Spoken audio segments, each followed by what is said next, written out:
Okay, as you may have heard today, the Texas Secretary of State, John B. Scott, has announced that he will be resigning at the end of the year. I suppose before he's going to actually have to answer for some of the issuances that have come out from his tenure in the Secretary of State's office, his very short tenure. This is becoming a pattern. And Abbott, we're on to you, okay? This is not cute. But John Scott,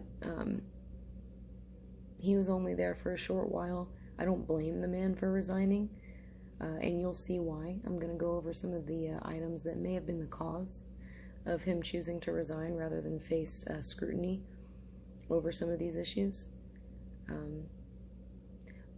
But I wonder if this was the plan all along, right? Just to slide through, do a fake audit, and try and convince people that everything was fine. Or if he actually is officially spooked by the fact that everyone on the street knows what's going on around here. And all the issues, all the inaccuracies in the Phase 1 Audit Progress Report have been brought to the attention of our county officials. And word on the street is John Scott has no idea what's going on around here. So stay tuned for some of the items that may have caused John Scott to choose to resign rather than face scrutiny. This is the Phase 1 Audit Progress Report. You may or may not know that in Texas, the SOS did an audit. I'm using air quotes. It's so far only released Phase 1, okay?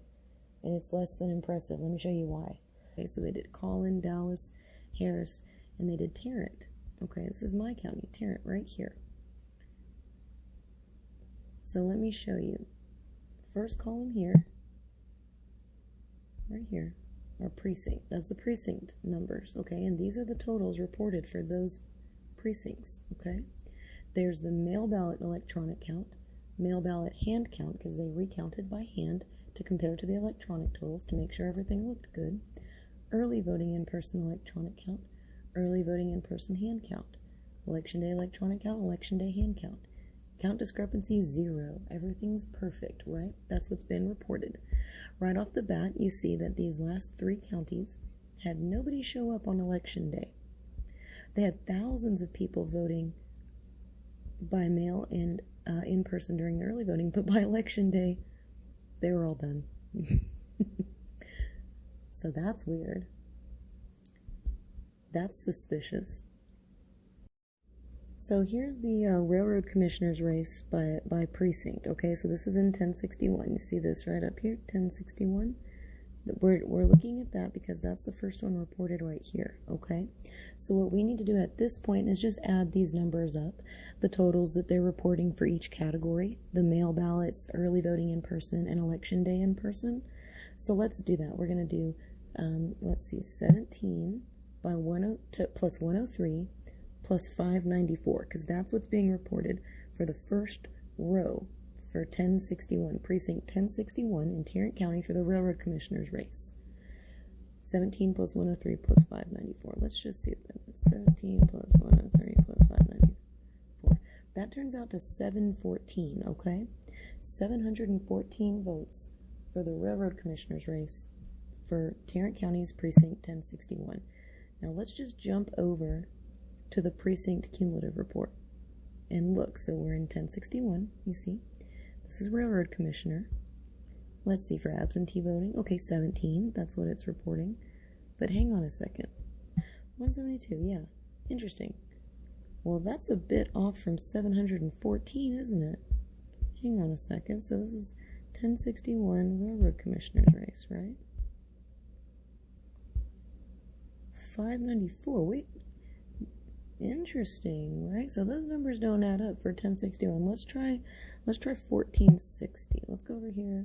Maybe it was just the one precinct that was off. Let's try 1460. Okay.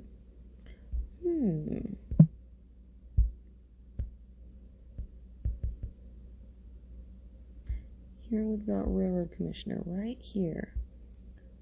Okay, let's add these totals up. So we're going to do 109 plus 1295 plus 106. Let's go ahead and add that up. 109 plus 1295 plus 106. 1510 is what's reported for precinct 1460 in Tarrant County's Railroad Commissioner race. Let's look at that number.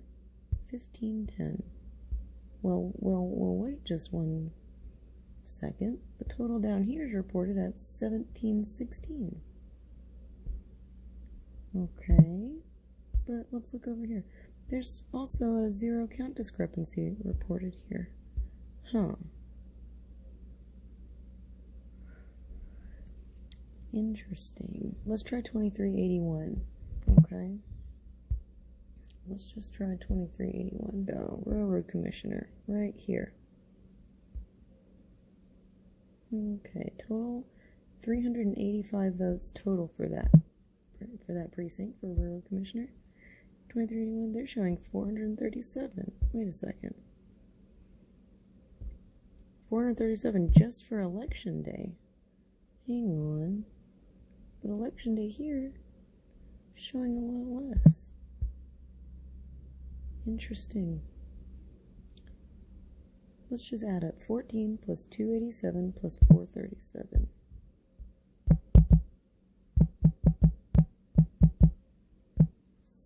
$738. Did I get that right? 14 plus 287 plus 437. For 2381, right? Vote discrepancy of 0. That's showing 738, but in the cumulative report for Railroad Commissioner's race for 2381, we have 385. Interesting.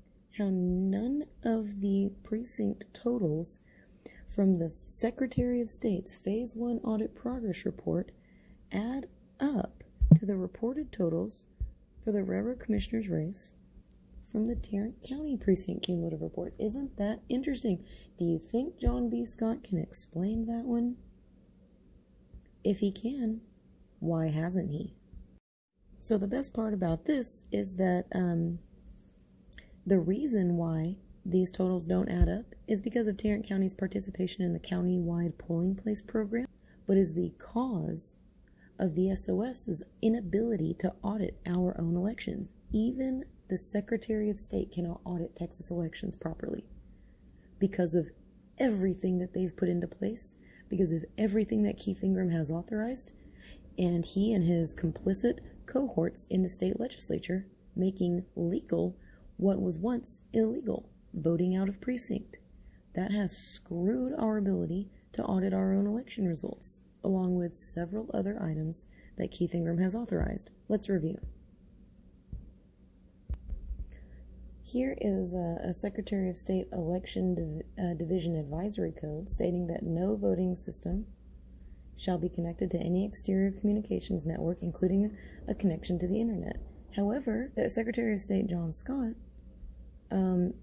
probably doesn't realize, now of course this is being issued by Keith Ingram, who's fully aware of this particular issue, but I'm willing to bet that John B. Scott had no idea that despite their own advisory codes banning this, Tarrant County's voting system, Hart Verity, is connected to the internet through their Hart transmit machines, which look exactly like their controllers, ballot marking devices, and scanner tabulators.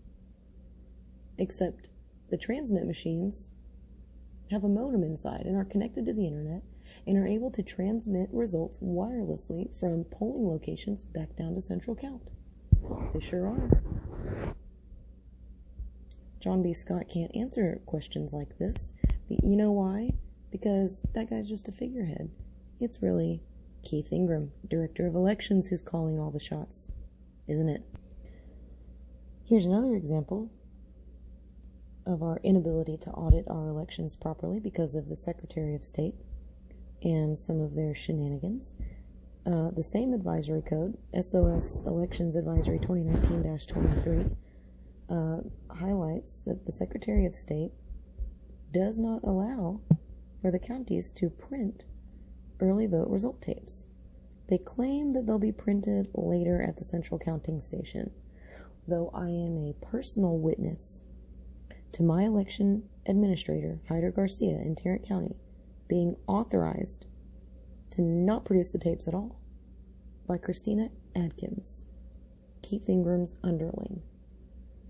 I watched Hyder call her and I was there as Hyder confirmed with her that he did not have to print these tapes, despite their own advisory saying that they need to. Christina said, no, it's fine. You can just use the thumb drives from the machines, add all of those up, and give her a printout of that, as opposed to printing the actual tapes from the machines that tabulated the ballots so that we could get a count in somewhat of a timely fashion. Nope, they don't actually have to do this, despite literally being statutorily required to. Well, required through an SOS advisory. And because this particular advisory relates to our ability to actually conduct a full audit and this is part of the auditable paper trail.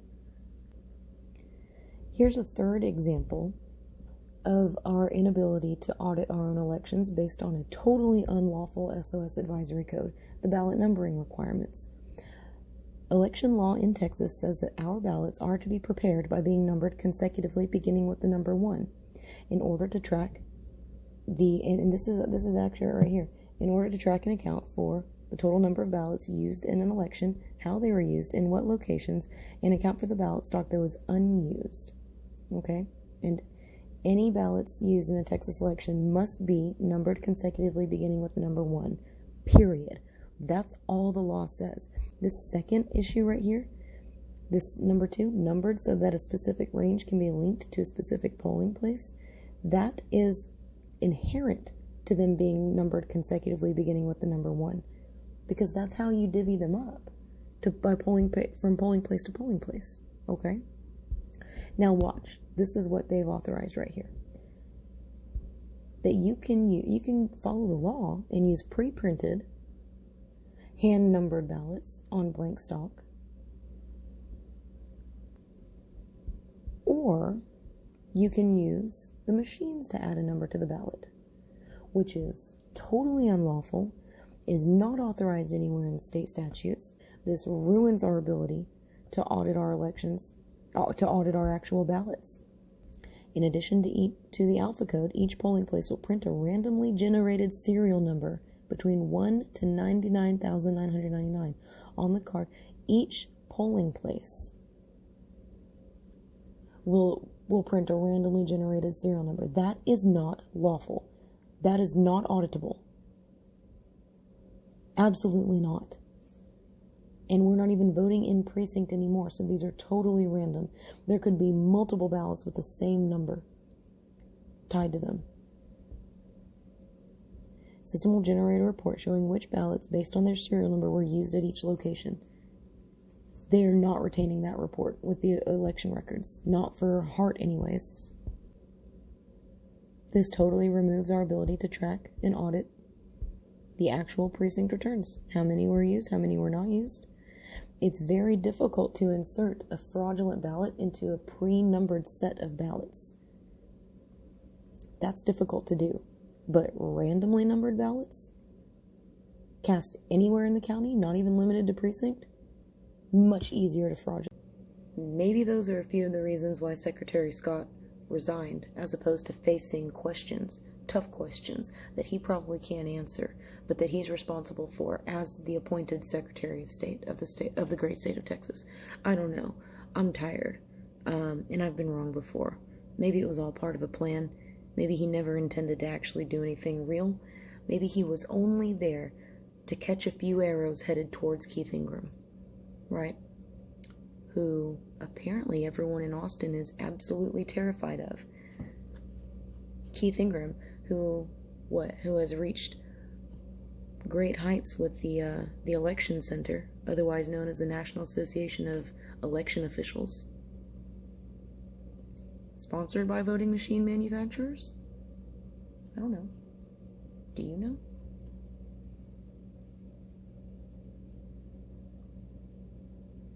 See you on the streets, John Scott. I know you're from Tarrant County, so maybe we'll catch up soon.